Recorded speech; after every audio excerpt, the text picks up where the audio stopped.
Yeah, Lily. So we've got a line going. When Georgia gets back, Trey's going to go. When Trey gets back, we'll get you out. What page is it again? 32. Let's go. Yes. Yeah, I think we need to. Yep.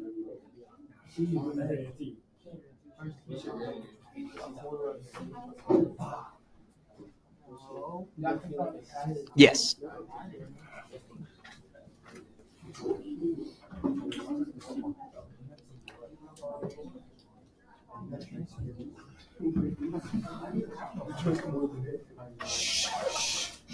All right.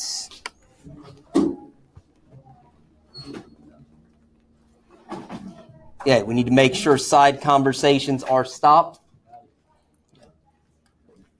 We're picking up with Hawaiian peasants in terms of what they owed their alii or chiefs. They took 2/3 of everything you produced. All the food you grew, all the fish you caught.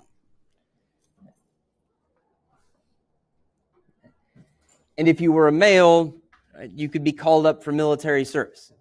This makes them very different from the Europeans and the Japanese, okay, where we have a warrior class. We have knights in Europe. We have samurai in Japan. Okay, but in Hawaii, even if you were just a peasant, it's likely that you will be called up for military service. And this was frequently done.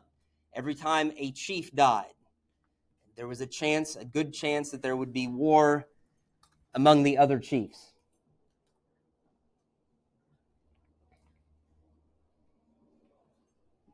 Especially if the top chief of the island is the one who has died, or if the Moai died.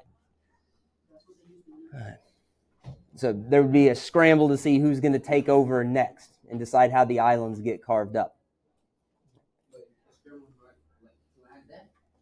Well, like wars. Yeah, Preston. We'll get to that. So you were also required to obey a very long and detailed set of rules called kapu. They covered essentially every part of every day of your life. There were rules about how you could grow root vegetables. For us, if we think of a root vegetable, I think of a carrot. Here, it's different. They would grow taro instead. What women were and were not allowed to eat. And women were not allowed to eat the good stuff. Most of that was reserved for the men. If you broke kapu, you could expect punishment by death. And usually pretty horrible. So Preston asked what was happening in that picture. This is one of those executions. If you broke the sacred rules called kapu, you could expect to be executed. This could also mean if you didn't show the respect you were supposed to show to an alii, that can get you killed. So what's happening in that picture is that man is being strangled with that rope that the other man is pulling tight so that it can be a slow and painful death. Is that all they wear? Yeah, the climate's pretty mild, so they can get away with that. Actually, if you were listening a couple of days ago, he talked about what they would. If you were listening. Okay, this is a different society. Right. Now, you do get things from your alii. One, you get a piece of land to farm. You get a place to live. It's going to be that communal hut.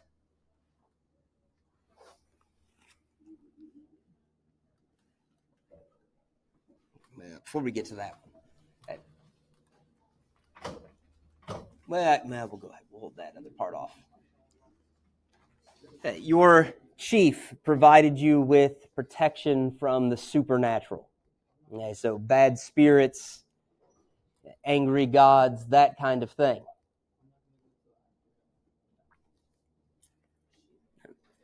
Now, that may not be something that we would see as a real protection. Like we would see that as maybe just a scam.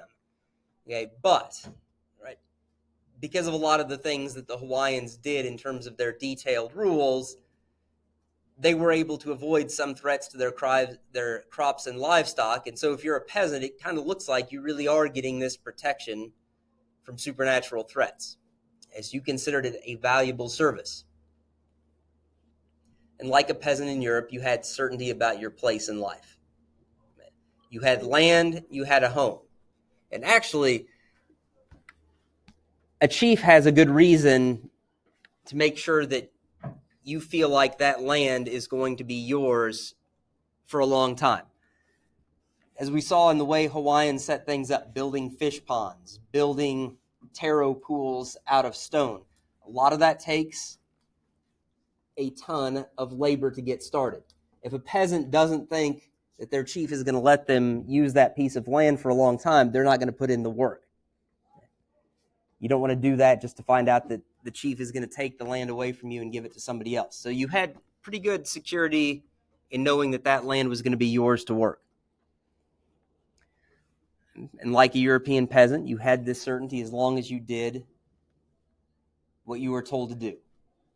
Obey your chief, follow the kapu, and there was another benefit for the peasants of Hawaii that the peasants of Europe did not have. You could leave. If your alii wasn't providing you the things they were supposed to, you could just pack up and move and find a different piece of land and a different chief that might give you better treatment. Would they tell you about that? Nope. Nope, you could leave. Then they can't do nothing about it. Nope. Nope, that makes this a very different system to the others. Now we're going to talk about the Japanese peasants. At least part of them. We'll get partway through the Japanese peasants today.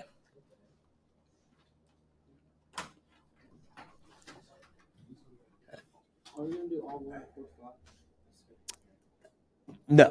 No, we're gonna reach a stopping point where we're gonna kind of talk about something related to Japanese peasants. It's just a little different. As with the Hawaiian and the European systems, if you were a Japanese peasant, it is because you were born that way.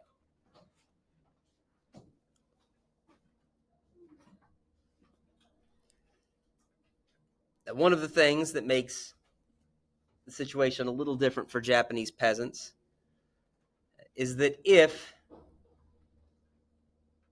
you were able to sign up for military service, okay, again, it's not like Hawaii where you can be called up for military service, but there's a chance if there's a fight big enough that you're able to join in it and you prove yourself to be brave and skilled, you could move up. You could maybe become a samurai.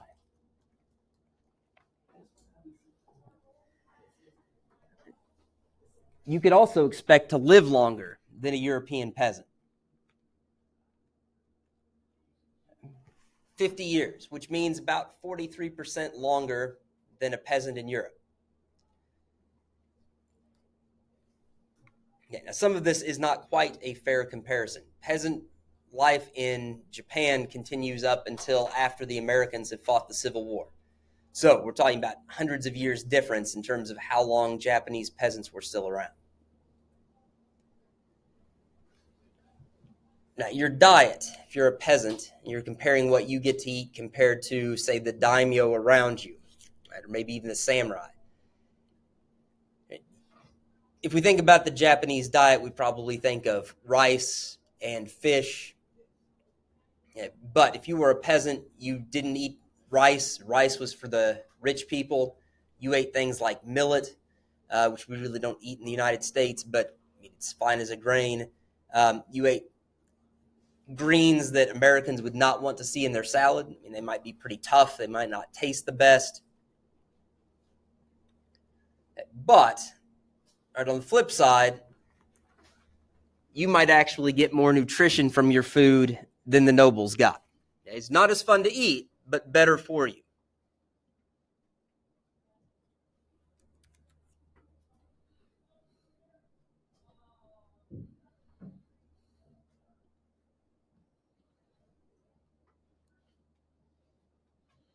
All right, Trey, you're good to go.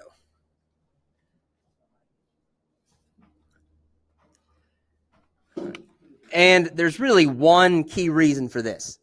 The rich people thought the height of fine cooking was to eat rice that had been polished. The problem is when you polish rice and you remove all of that outer coating, you take with it vitamin B1, which is thiamine. And this caused what they called kake, or the rest of us call beriberi. That's what we're going to talk about next. This is beriberi. Now, there's two kinds of beriberi, but this one, okay? So, starts with some pain, burning and tingling, numbness, your reflexes dull, your muscles are sore, right? Painful to the touch. You start getting weaker.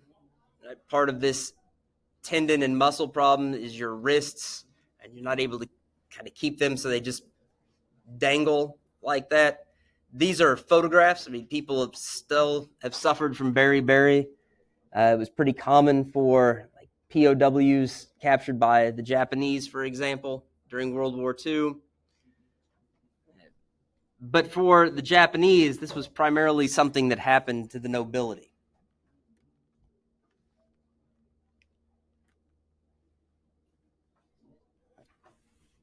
Now we're going to kind of connect this to our own lives. So just have seen that in feudal Japan, the poor probably had more nutritious food than the rich. And what we're going to start working on today is determining if the same thing is true in the U.S. right now. So this is our question. Which, guys, we can either do this together right now, or we can turn it over to the Ed puzzle. We got a line going.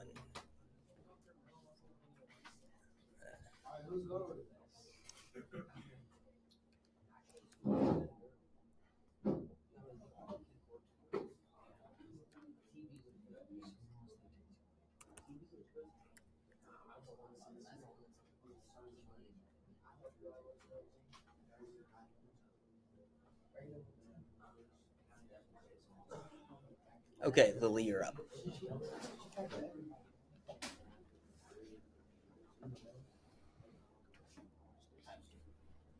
Okay, and to start with,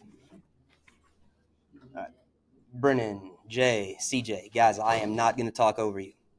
I'm not sure what your other teachers are doing or how much they care, but I'm not doing it. All right. For now, let's start with just what your kind of gut instinct is about this. In the U.S., who is more likely to suffer disease caused by poor diet? People in homes with high income or low income?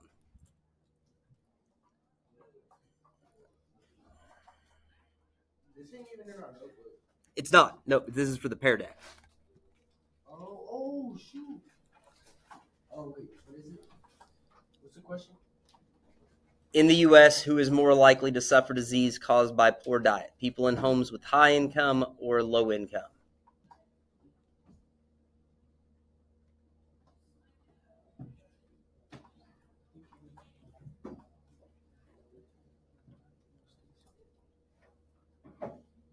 Who went to the bathroom after training?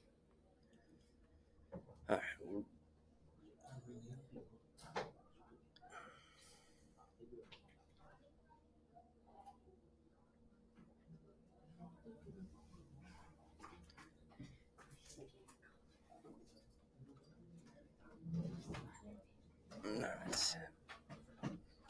Looks like we're missing one response. We're going to use 10 seconds of this 30-second timer to get that last response in. Participate.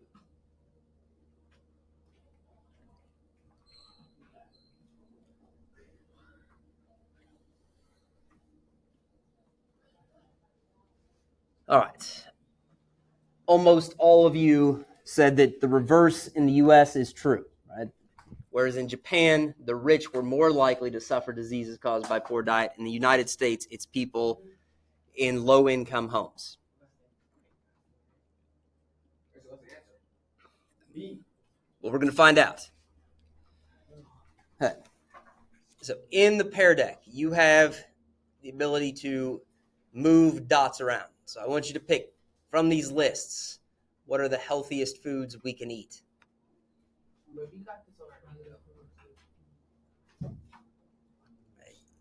You can move the dot, right? You drag the dots to the options. We got one dot.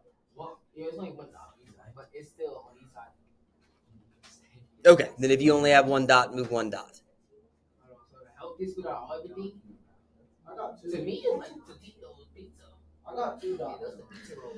Ooh, pizza. Okay, yeah, I don't know why some of you are seeing two and some of you are only seeing one. There is one green dot and one blue dot. Yeah, no, that's what you're supposed to have. Just two dots, different colors, but two dots.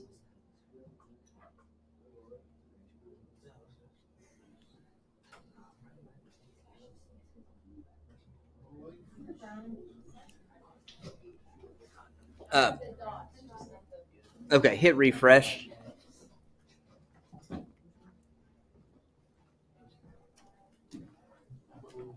Fresh seafood. Pizza rolls.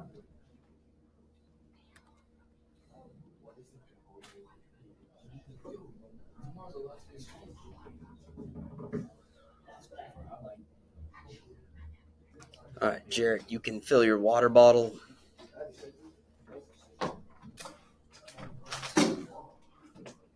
I'll be back.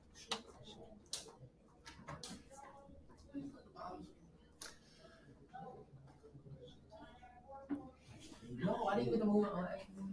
All right, so it looks like for the healthiest options, we've picked fresh produce, right, fruits and vegetables, right, greens, fresh seafood, fresh dairy, eggs, meat that's basically just as it came off the animal.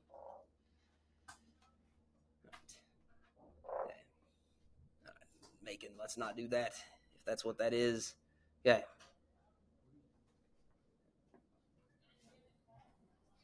And then, well, there we go. That's the last of that.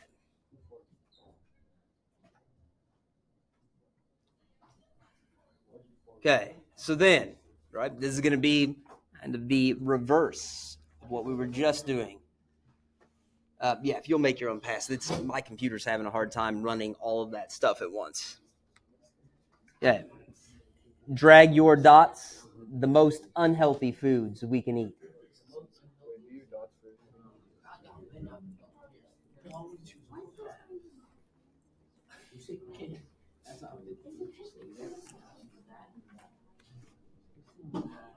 We find game food. That's it.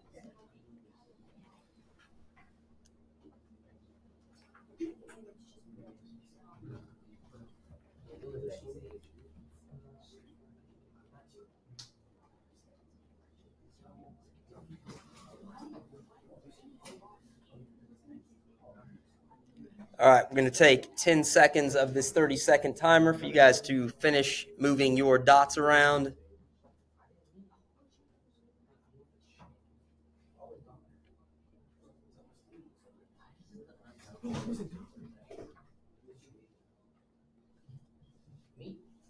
All right, and on this, right, highly processed foods, okay, preserved meats, things with lots of salt, nitrates, nitrites, preservatives, things they add so that the meat doesn't spoil, right? Prepared snack foods, Doritos, and refined grain goods. So your white bread, right, box cake mixes, all of that stuff, all of it is really highly or even ultra processed food, which most Americans eat way too much of.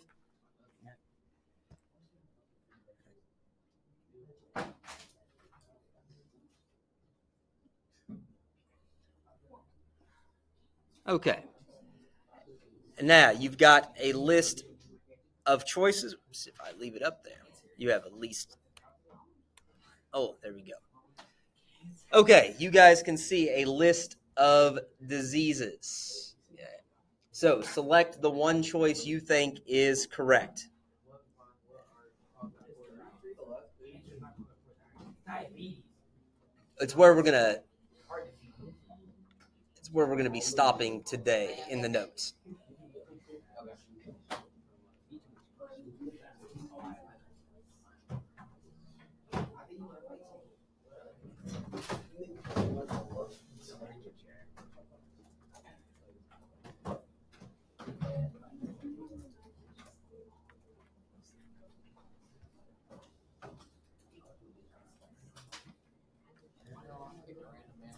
All right. Yes. Is there like a specific reason why they can't just make like healthy foods taste good? Well, healthy foods do taste good. Maybe you just haven't found someone who can cook them right, but healthy foods taste just fine. All right. No more zippers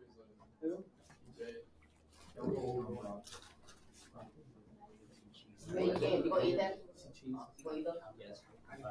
Guys, it is never too late for me to stop this and give you guys the Ed puzzle.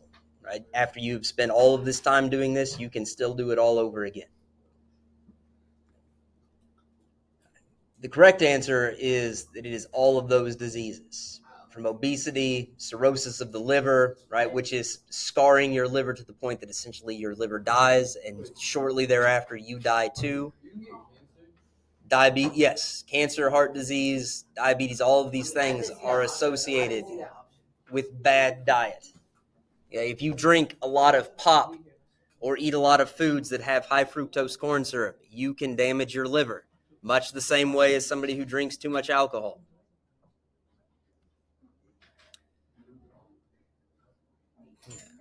All right, and that's going to lead us to what's next.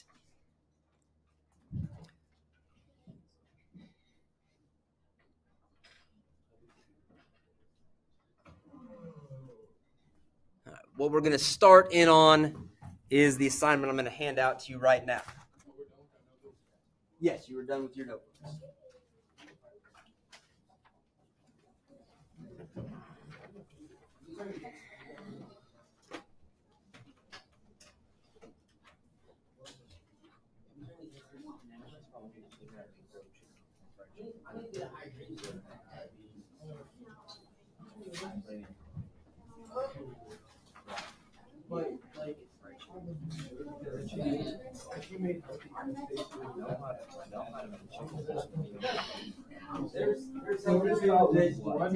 There's not one.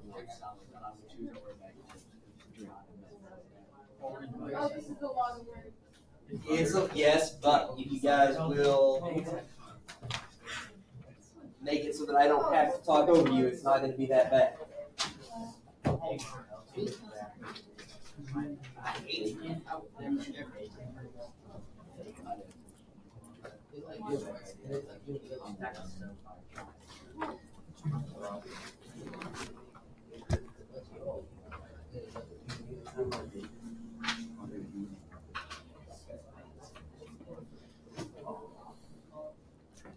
Okay, what we are going to do now, we've kind of started thinking about the United States and the different diets of high income people and low income households. We're going to start thinking about why that might be the case.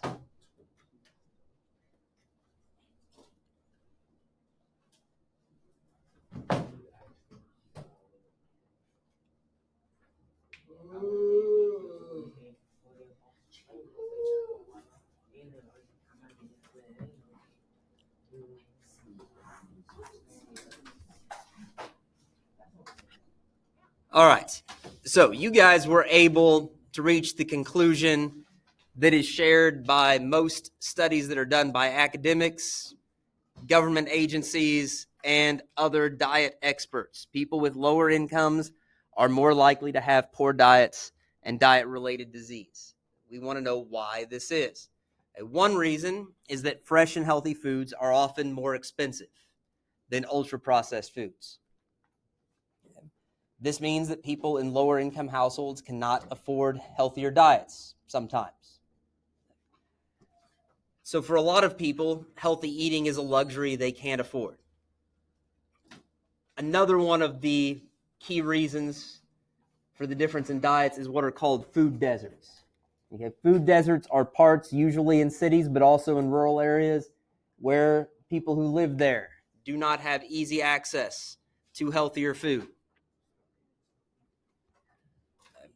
What they do have access to tends to be convenience stores, Dollar Generals, places that might have some fresh food, but not a lot. Another thing that's bad about trying to shop in a food desert is that even if you can find the food you want, it tends to be much more expensive at a convenience store or a small market. You're going to get a chance to see this in what we're going to do in this activity. You're going to look at 3 different sources for groceries in St. Joe, right? Sources that are near to Central High School. We will make these comparisons by searching the food delivery options from those stores. We're going to compare Speedy's, a convenience store on Masseny and 28th. Dollar General, also on Masseny. Both of those have lots of outlets in the St. Joe area. And the third shop we're going to consider is Hy-Vee, which is the closest large full-service grocery store to Central High School. When you flip to the next page, you're going to see a table that has columns and rows. You are going to search for each of the food items in this column on the left at all of the stores. If an item is not available at one of those stores, you are just going to type, well, actually, you're going to write, because I've changed this to a handwritten assignment, you are going to write no in the space. If the item is available, you need to type how much of it you get, like if you buy a package of it, and how much it costs. For example, you might find when searching for Twinkies that one store sells them as a package of 2, but another sells them by the dozen. In the column on the farthest right, you are going to indicate which place has the best deal.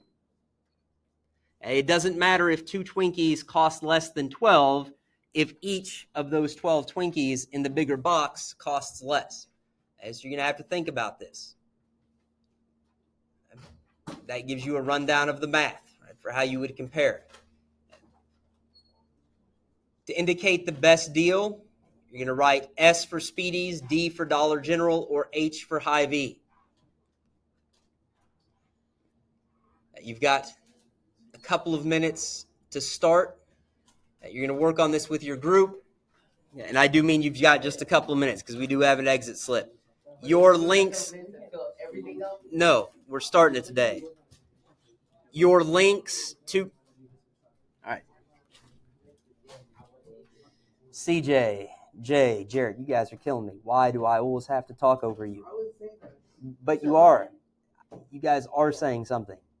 Okay?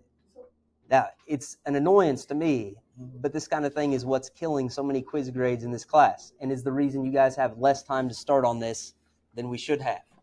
These are the links that you need to simulate ordering food. Absolutely do not create any accounts or try to place real orders. Okay, I'll let you know in a couple of minutes when that exit slip is live. In the meantime, make sure you've got your map pack out so I can check to see that your work is complete.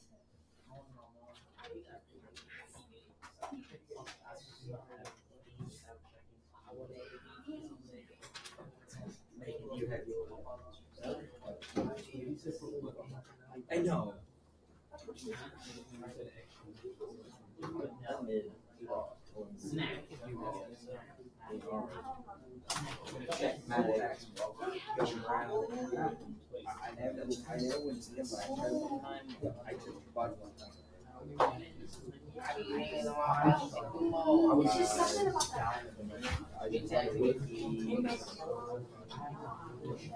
Two pack for $2.79. Why are they talking about cream?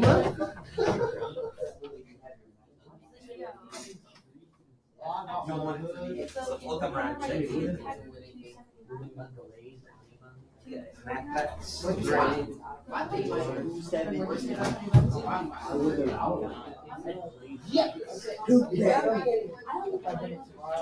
It'll be late. All right, guys, your exit slip is going live right now.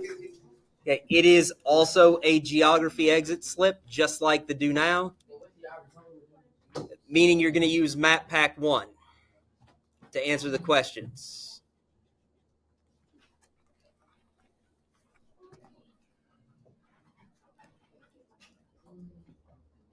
This one is only about countries in Europe, so it is a single matching question. There was no 13. On the Europe side. The other side, right Map Pack, CJ, just flip the page over. You want the Europe one. There you go. All right, make sure between now and 1:39 we are in our seats, not talking and not disruptive. Good luck.